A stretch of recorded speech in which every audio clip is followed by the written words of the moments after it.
안녕하세요. 고정성과 가철성, 그 어딘가의 임플란트라는 제목으로 강의를 하게 된 황석현입니다. 오늘 강의는 전문적인 지식을 드리는 강의라기보다는 임상으로서 제가 경험한 내용들을 선생님들이랑 같이 나누어 보는 그런 자리가 될 것입니다. 그냥 편안하게 들어주셨으면 좋겠습니다. 저에 대한 간략한 소개를 드리겠습니다. 방금 제가 강의 주제에 대해서 고정성, 가철성, 이런 이야기를 언급했는데요. 보시다시피 저는 보철과 의사가 아니고요. 구강외과 의사입니다. 강의를 듣는 여러분들께서는 아니, 구강외과 의사가 보철 이야기를 한다고? 하면서 의아해하실 것 같은데요. 제가 보철을 잘 알아서 그리고 이 분야에서 전문가이기 때문에 말씀을 드리는 것이 아닙니다. 오히려 제가 보철 전문가나 교수님이 아니기 때문에 강의를 듣는 여러분과 똑같은 입장에서 함께 생각해보고 공부해 볼 수 있을 것 같아서 이 주제를 준비했습니다. 다음과 같은 내용으로 이야기를 전개해 보겠습니다. 먼저 모두에 말씀드렸듯이 구강외과 의사가 보철을 이야기한다고요? 제가 왜 임플란트 국소 의치를 주제로 이야기하려고 하는지 먼저 간략하게 배경을 말씀드리겠습니다. 저는 한국에서 구강외과 전문의를 취득하고 나서 일반 진료에 대한 끝없는 부족함을 느꼈습니다. 이것을 해결해 보기 위해 미국에서 일반 진료를 전문으로 하는 AGD 과정을 다시 수련하였고 그 결과 운 좋게 미국 치과의사 면허까지 취득하게 되었습니다. 면허를 취득한 김에 미국에서 미국 사람들에게 진료를 한번 해보자 라는 생각으로 대학병원이 아닌 미국 로컬 치과에서 GP 페이 닥터로 취업해서 진료를 보게 되었습니다. 토종 한국인으로서 미국에서 진료한다는 것은 참 어려운 일이었는데요. 미국에서의 진료는 한국과는 여러 가지 면에서 많이 다릅니다. 특히 미국은 한국과는 달리 치과 보험이 국가 건강보험이 아니고요. 사보험에 의존하기 때문에 치료 방법에 있어서도 차이가 많이 있습니다. 제가 미국 로컬 병원에서 페이닥터로 일하면서 가장 많이 한 진료는 무엇이었을까요? 1등은 바로 이런 MO, DO, 심지어 MOD 같은 직접 레진 수복입니다. 미국은 치과 사보험 체계 때문에 인레이를 거의 안 하거든요. 무조건 충치 치료는 레진 직접 수복이라고 보시면 됩니다. 레진 컨택 맞추기 정말 어렵죠. 하지만 이것보다 더 어려운 치료가 있었는데요. 그건 바로 덴처였습니다. 미국은 덴처 환자가 정말 많습니다. 이것도 미국 보험 체계와 관련이 있는데요. 쓸 수 있는 지대치도 보험 혜택을 받지 못해서 다 발치하고 완전 틀니를 하게 되는 그런 환자분들이 참 많습니다. RPD는 그래도 열심히 하다 보면 환자분들을 만족시킬 수 있는데 문제는 바로 이런 무시무시한 하악 리지를 보유한 환자에게 풀덴처를 해야 하는 그런 케이스입니다. 나는 보철과 의사도 아니고 이런 거 어떻게 해결해야지? 꼭 틀니를 해야 한다면 RPD를 하고 싶다. 이런 고민이 참 많았습니다. 힘든 미국 생활을 마치고 드디어 한국에 와서 반가운 한국 환자들을 만나게 되었는데요. 한국에서도 역시 무치약 환자에 대한 고민은 계속 진행되었습니다. 무치약 환자 어떻게 치료하면 좋을까요? 그냥 이런 케이스들처럼 고정성으로 임플란트 한 8개에서 10개 정도 따다닥 심어서 전악 보철하면 정말 좋을 텐데요. 현실은 꼭 그렇지는 않죠. 무치약이거나 무치약이 되어야 하는 환자들이 처한 사정들이 전부 제각각입니다. 환자들이 원하는 요소도 다르고요. 완전 틀니는 너무 불편해요. 부분 틀니를 만들고 싶은데 지대치로 쓸만한 치아가 없는 경우가 있죠. 다른 치과에서 임플란트만으로는 치료가 안 된답니다. 구치부의 해부학적 구조물, 상악동이나 하치조 신경관 이런 것들로 인해 고정성 임플란트 보철물로 전악을 수복하기 어려운 케이스도 있고요. 또 환자분의 사정상 임플란트 개수를 최소화해서 보철을 완성해야 하는 경우도 있습니다. 그리고 65세가 넘으신 분들에게는 임플란트와 틀니 모두 보험 청구가 가능한 그런 경우도 있죠. 개원가에서는 무엇보다도 환자분들의 경제적인 상황이 아무래도 큰 고려 요소가 될 수밖에 없습니다. 고정성으로 할 수도 없고, 그렇다고 자연치를 이용한 부분 틀리는 불가능하고, 또한 완전 틀리는 환자분들이 거부하실 때, 그럴 때 우리에게 필요한 건 무엇일까요? 바로 고정성과 가철성, 그 어딘가에 존재하는 임플란트를 이용하는 것이라고 생각을 했습니다. 무치악 환자들에게 임플란트를 이용해서 보철 수복을 하는 옵션들을 나열해 보았습니다. 적은 개수의 임플란트를 사용할수록 최종 보철물은 리무버블이 되고요. 임플란트의 개수가 점점 늘어날수록 보철물이 고정성으로 변해가고 있습니다. 중간에 있는 하이브리드 옵션은 오론 X 같은 걸로 표현이 되는데요. 미국에서는 꽤 많이 하고 있지만 한국의 사정상 개원가에서 많이 선택되는 옵션은 아닌 것 같습니다. 무치악 환자들을 위한 치료 옵션은 이렇게나 많습니다. 완전 틀니부터 오버덴처, 하이브리드 덴처, 오론 X, 그 중에서 한국 개원가의 상황이나 한국인의 식생활을 고려하여 보았을 때는 적은 임플란트의 개수로 고정성 보철을 하기에는 무리가 많이 따르죠. 그렇다면 이렇게 고정성 임플란트 보철물에 클래스 풀을 달아서 지대치로 사용하는 RPD는 어떨까요? 일단 리무버블로만 한정해서 한번 보도록 하겠습니다. 자, 리무버블도 이렇게 종류가 많아요. 자, 임플란트를 이용한 리무버블 중에서는 이런 오버덴처가 가장 많이 사용되고 익숙하죠. 하지만 이것은 임플란트를 이용하기는 하지만 RPD가 아니라 풀덴처죠. 자, 이제 임플란트를 이용한 RPD로 더 좁혀보면 어떨까요? 자, 이제 어느 정도 정리가 되었습니다. 자, 리무버블 중에서도 임플란트를 이용한 RPD, 즉 IARPD를 선택했습니다. 이 중에서도 임플란트 보철을 마치 RPD의 자연 지대치로 사용하는 임플란트 클래습 RPD에 집중해 볼까요?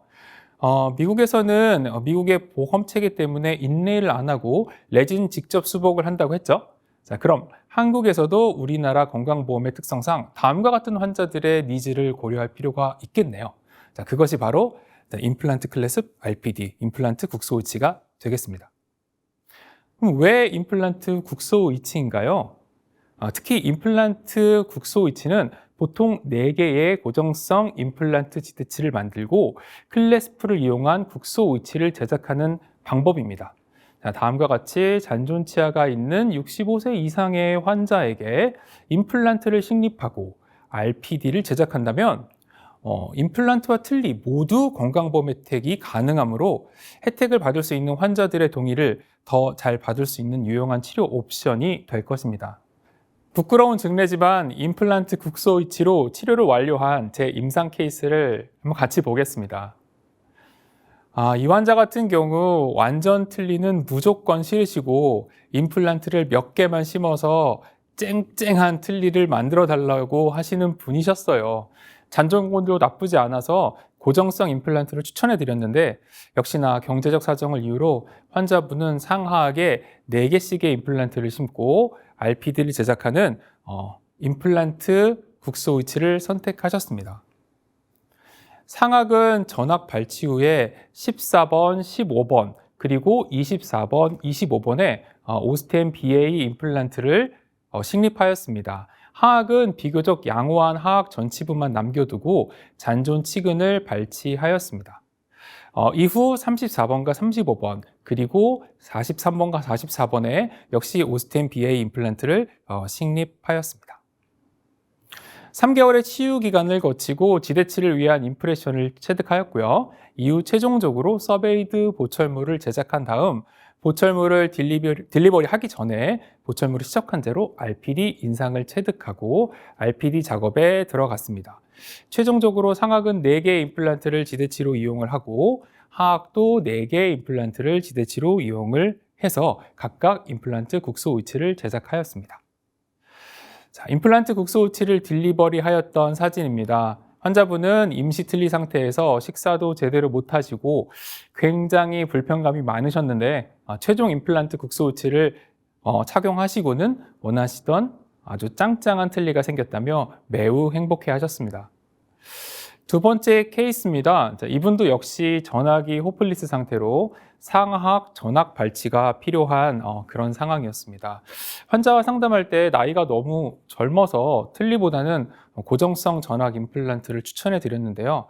보호자분께서 환자분이 발달 지체 장애가 있어서 구강 관리가 어려우니 틀니를 원하셨고 이런 여러 가지 상황을 고려해서 임플란트 RPD, 임플란트 국소 의치를 선택하게 되었습니다. 이 환자분은 상악 13번, 14번, 23번, 23번, 그리고 하악 33번, 34번, 43번, 44번에 대칭적으로 임플란트를 식립을 하였습니다. 첫 번째 증례와 마찬가지로 역시 8개 임플란트를 지대치로 사용해서 임플란트 클래습 RPD를 만들었습니다. 역시 환자분의 만족도는 매우 컸는데요. 임상에서 실제 적용을 해보니 임플란트 국소우치는 보통 일반적인 임플란트 리테인드 덴처, 즉 오버덴처보다 틀니의 지지, 유지, 안정 모두 높기 때문에 식사 효율이 증가하고 환자분들의 만족도가 높은 편입니다. 다음은 임플란트 국소우치에 대한 고찰을 해보도록 하겠습니다. 우리는 왜 임상에서 임플란트 국소 의치를 사용하는 걸까요? 아마도 다음과 같은 장점들 때문일 것입니다. 임플란트를 사용하여 의치의 유지, 지지, 안정을 증가시킬 수 있고요. 또한 환자의 VD를 유지할 수 있으며 컨비네이션 신드롬의 예방이 가능합니다. 그리고 의치상 면적을 적절히 줄이거나 구개부 노출로 환자의 불편감을 줄여들 수가 있고요. 또 립 서포트 증가와 어떤 그런 것이 필요한 경우에 고정성보다는 예후가 좋으며 위생 관리가 용이한 편입니다. 그리고 픽스드 전악 임플란트 수복보다 환자에게 경제적인 부담을 줄여줄 수 있습니다. 하지만 빛이 있으면 어둠도 있는 법이죠. 임플란트 국소 의치도 당연히 단점이 존재합니다. 아무리 적은 숫자긴 하지만 그래도 외과적 경제적 부담이 되죠. 여전히 임플란트를 식립하기 위해 환자에게 부담을 주게 됩니다. 또한 의치 제작이 복잡한데요. 임플란트와 무치약 점막을 동시에 정확하게 인상을 체득해야 되기 때문에 힘들고 그 중간중간 보철 과정도 굉장히 복잡합니다. 그리고 의치의 파손 혹은 임플란트 지대치의 손상에 대한 위험성이 있죠. 그래서 교합력이나 여러 가지 상황이 올바르지 않을 경우 임플란트가 받침점으로 작용하여 지대치 임플란트의 손상이 가능하고 의치상의 파절이 쉽습니다. 그리고 보편타당한 원칙의 부재인데요.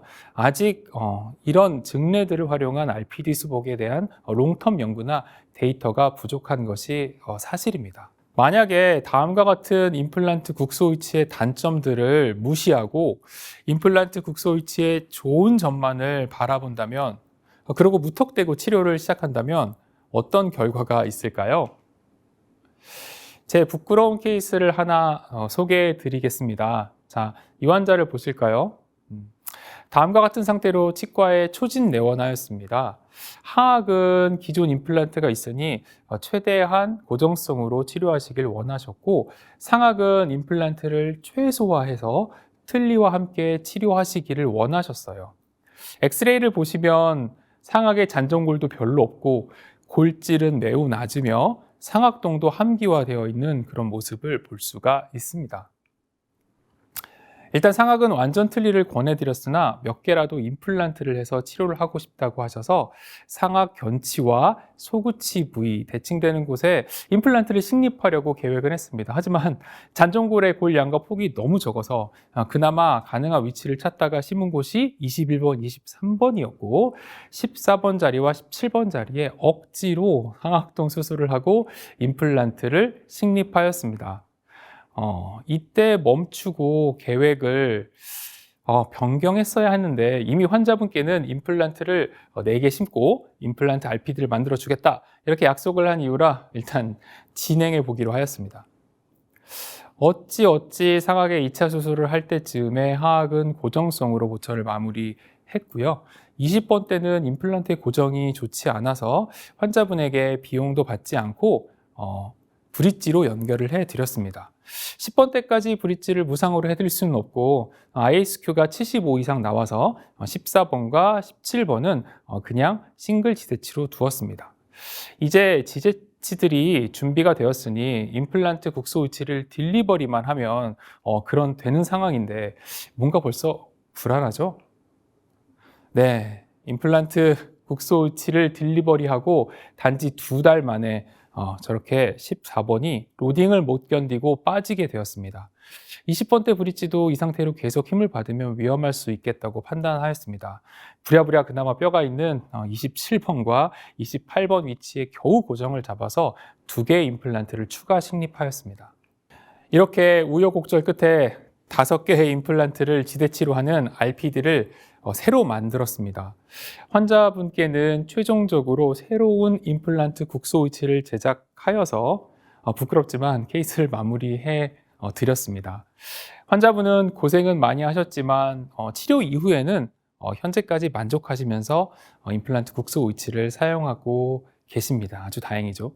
그런데 왜 저는 어리석게도 꼭 실패를 해야지만 무언가를 깨달을까요? 실패했던 위 환자 케이스를 곰곰이 복기하면서 저만의 오답 노트를 만들어 보았습니다. 무엇이 이 증례를 실패로 이끌었을까요? 환자분이 남성이었죠. 남성일수록 저장력이 강해서 클래스프가 걸리는 임플란트 지대치에 하중이 크게 작용한다는 것을 알고 있어야 했는데요. 그리고 임플란트를 브릿지로 연결해서 보강하지 않았던 점이 좀 아쉽습니다.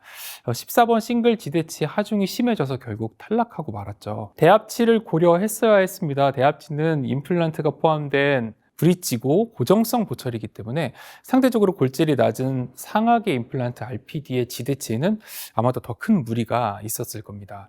그리고 RPD의 지대치로 사용되는 임플란트는 직경이 충분해야 되는데 17번을 제외한 임플란트가 네로우 임플란트였어요. 임플란트 식립 부위에 골질이 양호해야 되는데 D4의 본이었으며 상악동 거상술 동반한 그런 술 후에도 골 밀도가 양호하지는 못했습니다. 그렇다면 저의 실패했던 내용들을 되짚어 보면서 제가 예방할 수 있는 그런 방법들을 한번 생각해 봤거든요. 최대한 임플란트를 식립할 때 대칭적이게 식립을 해야 되고요. 또 클래스프가 걸리는 서베이드 임플란트 크라운은 싱글보다는 브릿지가 안전합니다. 그래서 최소 편측에 2개, 양측에 4개의 임플란트를 식립하여 보강을 해야 하고요. 그리고 바이트 포스를 견딜 수 있는 충분한 다이아미터의 픽스처를 선택하는 것이 좋습니다. 전방 결손 부위는 고정성 보철물로 회복하고 RPD를 제작하는 것을 추천드리는데요. 이것은 만약에 RPD를 만들기 전에 전방 결손 부위를 브릿지로 연결을 해 놓으면 그러면 나중에 RPD 인상을 체득할 때 기존 보철물을 뺐다 꼈다 하지 않고 딜리버리를 할 수 있기 때문에 여러 면에서 장점이 있고 심미적으로도 환자분들이 굉장히 만족합니다. 그리고 환자의 성별 그리고 현재 대합치와 잔존 골량 및 립 서포트 여부를 진단 시에 확인을 반드시 해야 하고요. 그리고 마지막으로 임플란트가 사용되는 보철이지만 어디까지나 부분 틀리라는 점을 환자에게 교육시켜야 합니다. 제 오답 노트를 바탕으로 개선점을 찾고 위와 같은 법칙들이 지켜졌을 때 임플란트 국소 의치의 성공률은 분명히 높아질 것이고 여러분들은 저와 같은 실수를 안 겪으실 수 있을 거라고 생각합니다. 자, 지금까지 이야기들을 한번 정리해 보겠습니다. 2017년 저널에 보면 임플란트 RPD의 지대주로 사용되는 임플란트의 위험 요소를 분석한 것이 있는데요. 성별과 대합치의 종류 등을 고려해야 한다고 되어 있습니다. 임플란트 국소의치와 관련한 가장 최근 리뷰를 보면요. 2023년 논문인데요. 지금까지 발표된 여러 논문들과 연구들의 결론은 아주 간단합니다. 임플란트 국소의치가 유용한 치료 옵션이기는 하지만 아직까지 과학적으로 치료에 대한 기준이 정립되지는 않았다는 것이죠. 자, 지금까지 제 강의를 요약하자면 다음과 같은 6가지로 간추릴 수 있을 것 같습니다. 자, 임플란트를 이용한 틀니에 대한 예우는 여러 문헌에서 안정적인 것으로 발표되고는 있으나 임플란트 클래스 RPD, 임플란트 국소의치에 대한 연구는 굉장히 제한적입니다. 임플란트와 국소의치가 합쳐진 임플란트 클래스 RPD는 제한적인 케이스에서 임상적으로 유용되게 사용될 수 있다. 기본적인 RPD의 원칙은 임플란트 국소의치에서도 반드시 지켜져야 한다. 대합치와 교합을 고려한 케이스 선택 및 치료 계획이 필요하다. 임플란트 식립 위치의 골 상태, 교합력, 성별, 대합치 등의 고려가 필수로 선행되어야 한다. 주기적인 환자 유지 관리 및 교합 체크가 필요하다. 자, 여러분은 이 중에서 가장 중요한 것은 무엇이라고 생각하시나요? 제 생각에는 임플란트를 몇 개를 어디에 잘 심는 것보다 더 중요한 것은 바로 치료 계획 수립부터 기본적인 RPD의 원칙을 따르라는 것입니다. 마지막 사진은 제가 미국에서 진료할 때의 모습인데요. 환자는 흑인, 어시스턴트는 백인, 의사는 동양인입니다. 이렇게 다른 세 가지의 요소가 조화를 이루어 치료를 마무리하였습니다. 임플란트 국소 위치 역시 임플란트와 의치 그리고 자연 치아와의 이 세 가지 개념의 조화 속에서 적절한 답이 있지 않을까 생각하게 되었습니다. 임플란트 국소 위치에 대해서는 아직 컨센서스가 부족하고 참고 서적도 부족합니다. 하지만 임플란트 국소 위치에 대해서 궁금증이 생기셨을 때 임플란트 국소 위치 책을 참고하시면 큰 도움을 얻으실 수 있을 겁니다. 경청해 주셔서 감사합니다. 지금까지 황석현이었습니다.